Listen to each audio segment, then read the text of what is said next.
Para entender bem o que vai acontecer agora no período de pacificação, mais uma vez eu vou pedi-los para voltar um pouquinho no período regencial.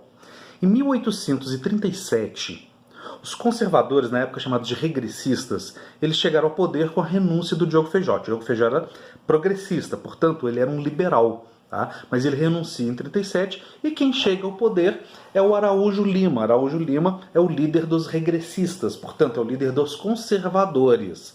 Tá? E a partir daí, uma série de medidas vão sendo tomadas para dar um viés mais conservador, mais centralista, mais interventor, a uma política que vinha sendo feita de forma liberal, de descentralização, etc. Da Guarda Nacional, né, do adicional, da lei do ato adicional de 1834, enfim. Então, a partir de 37, o Brasil está na mão dos conservadores. E os progressistas, os liberais, não estão satisfeitos com isso. Lembro da Sabinada, por exemplo, e da Balaiada, que começaram como uma reação a esse governo muito conservador. Tá?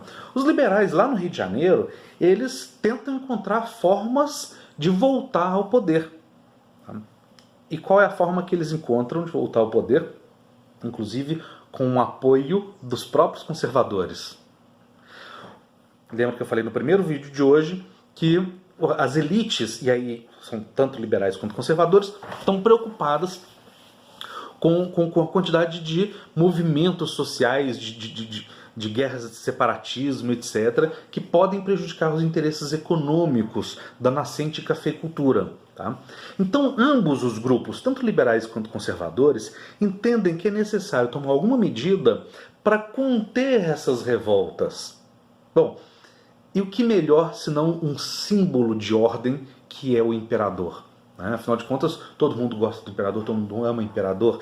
A monarquia ela tem essa simbologia, tá? Que inibe em grande medida movimentos. Desde que o imperador, obviamente, não seja odiado, e quem vai odiar uma criança de 14 anos de idade?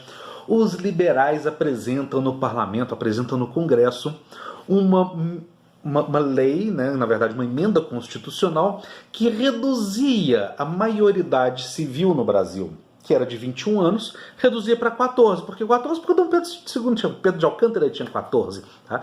Então o Pedrinho, com 14 anos, pela nova lei, pode assumir tanto o poder moderador quanto o cargo político de imperador do Brasil. Né? Então, essa foi uma estratégia dos liberais para chegar ao poder. Porque, afinal de contas, o menino tem 14 anos de idade. Ele vai ter que montar um ministério.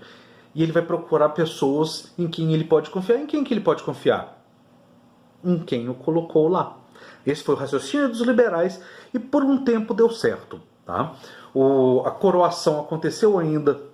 Na verdade, o Dom Pedro II assumiu como imperador em 1840, o ritual lá de coroação se deu no ano seguinte, mas desde 40 não tem mais regência, nós temos um governo monárquico novamente no Brasil. Tá? Esse episódio ele fica conhecido como o golpe da maioridade. Por que foi um golpe? Tá? Foi uma mudança feita sob encomenda na Constituição brasileira para permitir a ascensão política de um determinado grupo que estava fora do poder. Então isso caracteriza golpe. Tá?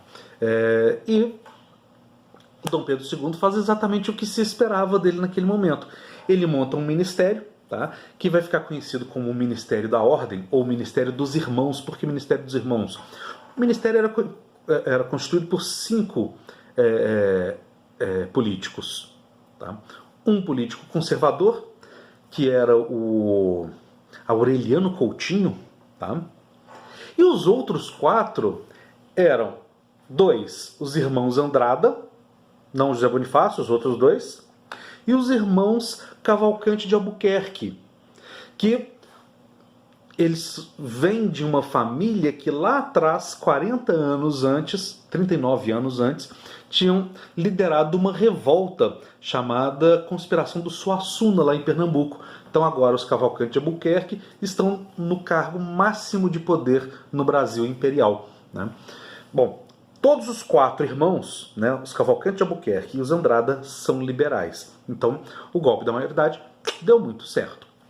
Bem, eles estão ali comandando o ministério, que é o poder executivo. Mas se eles quiserem realmente ter poder, eles precisam ter maioria no Congresso, e o Congresso era de maioria conservadora. Tá?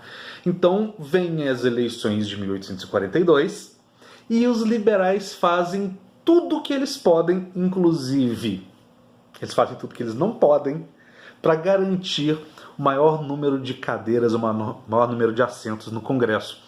Tá?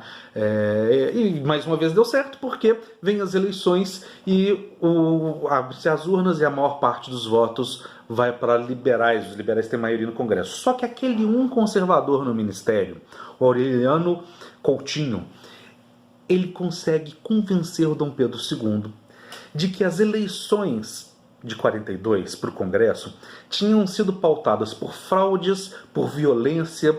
Então, representantes do Partido Liberal ficavam próximos às urnas e obrigavam as pessoas a votar no Partido Liberal, senão enchiam de cacete. Tá? Tanto é que os jornais da época noticiaram isso amplamente e apelidaram aquela eleição de eleições justamente do cacete, tá?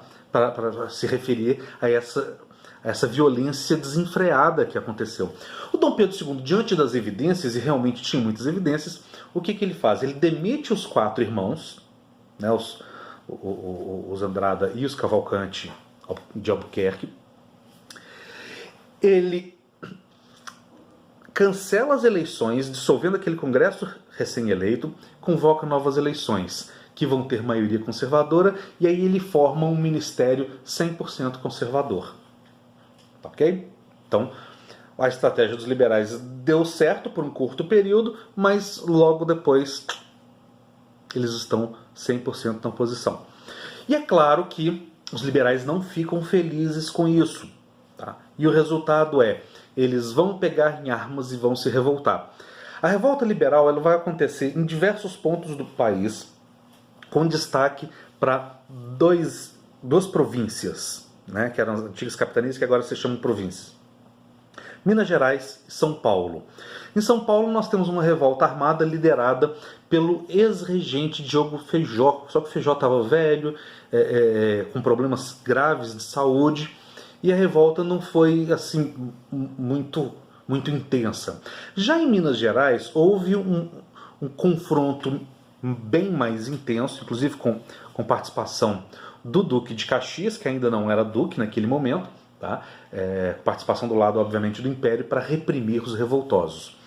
E um dos focos de revolta, aliás, o foco de revolta onde houve maior resistência, maior violência, foi a cidade mineira de Santa Luzia, que fica ali pertinho de Belo Horizonte. Na época não existia Belo Horizonte. Tá? A revolta tinha começado em Barbacena e aí os revoltosos se aglomeraram em Santa Luzia, liderados por Teófilo Otoni.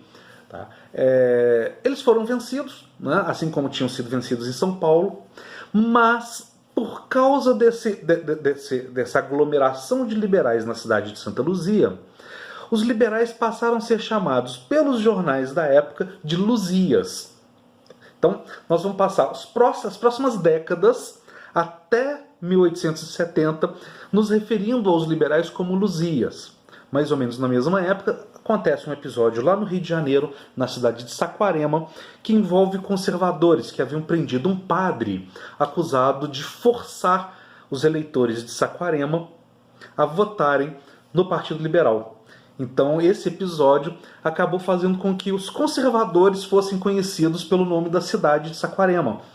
Então, quando a gente vai às fontes históricas e lê os jornais da época, né, etc., é muito comum referências a Saquaremas como conservadores e a Luzias como liberais. E isso pode estar no vestibular. Tá? Inclusive uma frase que ficou muito famosa da época, que dizia: não existe nada mais parecido com um Saquarema que um Luzia no poder. Era uma forma de dizer que não tem nada mais parecido com um conservador do que um liberal no poder. Tá? Bom, ainda em 1842, os liberais, depois de derrotados nessa revolta de São Paulo e Minas, eles acabam se capitulando, né? Eles decidem que vão aderir ao projeto, né, centralizador do Dom Pedro II, e são perdoados. 3 anos depois eles vão voltar ao poder, vão ser chamados por Dom Pedro II para compor um novo ministério. Bom, Nós vamos falar mais um pouquinho dessa questão de liberais e conservadores no período da pacificação no próximo vídeo. Até daqui a pouco.